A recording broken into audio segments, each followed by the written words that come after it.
Adolf survives the Holocaust and immigrates to war-torn Israel.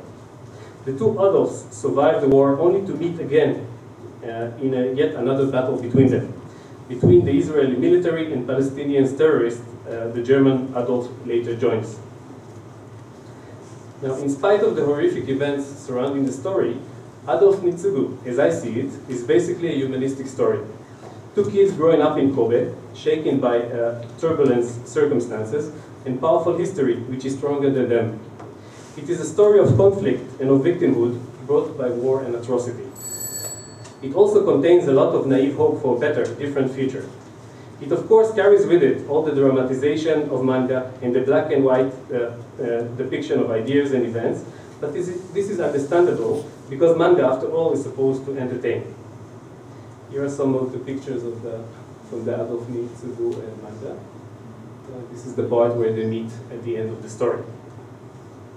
Now, another narrative, in contrast to the somehow naive depiction of war and atrocities in Adolf Nitsugu, stands Kobayashi Yoshinori. Kobayashi's Sensoron series, which sold over 1.6 million copies, contained a pronounced nationalistic flavor. In Sensoron, he offers his personal and often provocative opinion on various historical issues, especially controversial issues such as the Comfort Woman, the Tokyo War Crime Tribunal, the bombing of Hiroshima and Nagasaki, and the Nanjing Massacre. In a nutshell, Kobayashi's main argument is that modern Japan's inability to take pride in the history of the war has led to a crisis of national consciousness. His work thus presents Japan in war as a heroic nation at its best. Unlike previous manga, which deal with the war, where ordinary people are basically victims of horrors, in Kobayashi's manga, the simple soldiers are the true heroes. They represent the real Japan, in contrast to the bad politicians, academics, and bureaucrats who abandoned them. Sensoron attempts to inject readers with a sense of pride of being Japanese and identify with the story and the heroism of the Japanese nation.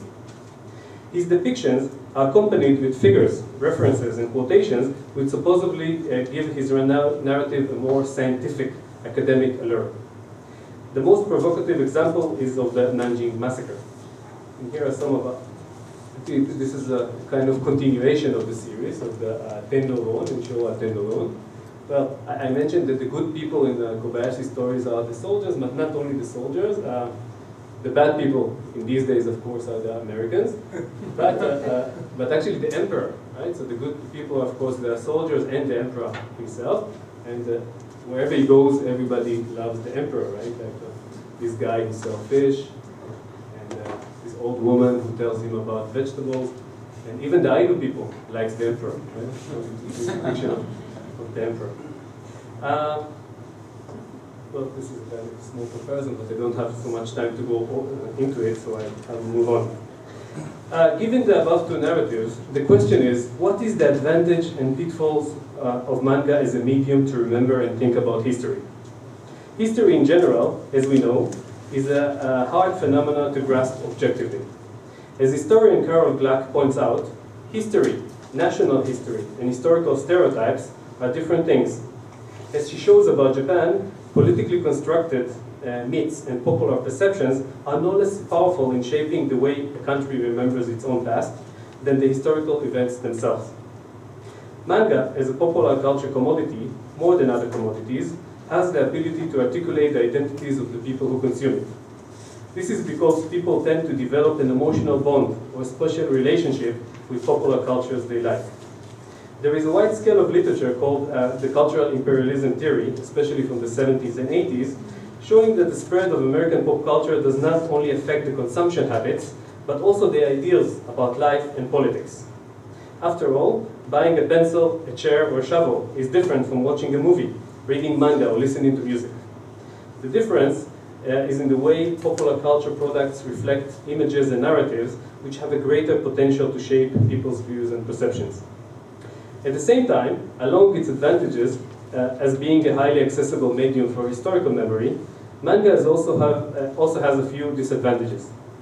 Most importantly, as a commercially driven entertainment medium, in manga the boundaries between fictional and reality collapse, and there is a strong tendency towards oversimplification, making more sensation in the story. polemic and controversial dominates.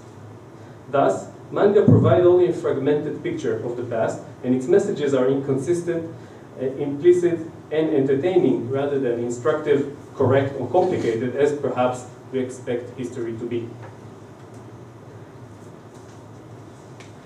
Scholars of social memory have long contended that memory is a process, not a thing, and it works differently at different points of time. Within this logic, manga may have an impact on the way people remember history and think about politics. But this is, of course, a dynamic process open to different interpretations of cultural agents and readers. Historical narratives, especially those depicted in commercially driven mediums, such as manga, tend to diversify through the process of consumption to the point that their meanings become ambiguous. Historical memory is also a product of imagination as a social practice, which is actively being debated and constructed rather than a mere reflection of events. This is especially true in manga, which is meant to influence mass opinion by appealing to the emotion rather than to rational thinking. The consumption of manga, which depicts history, involves the reconstruction of memory, and in this sense, as argued by Steffi Richer, is not a static phenomenon.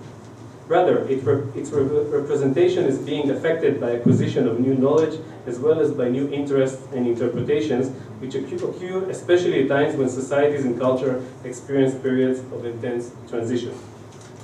Finally, in a broader methodological sense, focusing on manga as a political medium may advance our empirical and theoretical understanding of how cultural commodities shapes people's political and historical views, and more generally, how do people acquire knowledge about politics? It overturns conventional wisdom on who are the driving forces and actors shaping political historical narratives. Such investigation redirects one's attention away from the state and highly institutionalized arrangements and institutions, such as the education system, the mass media, as well as from intellectual discourse, and looks instead on the agency involved in the creation and marketing of everyday cultural-oriented commodities. In other words, examining the circulation and consumption of manga illuminates overlooked practices and processes related to how people access political information and acquire new political and historical perception. I will finish here. Thank you.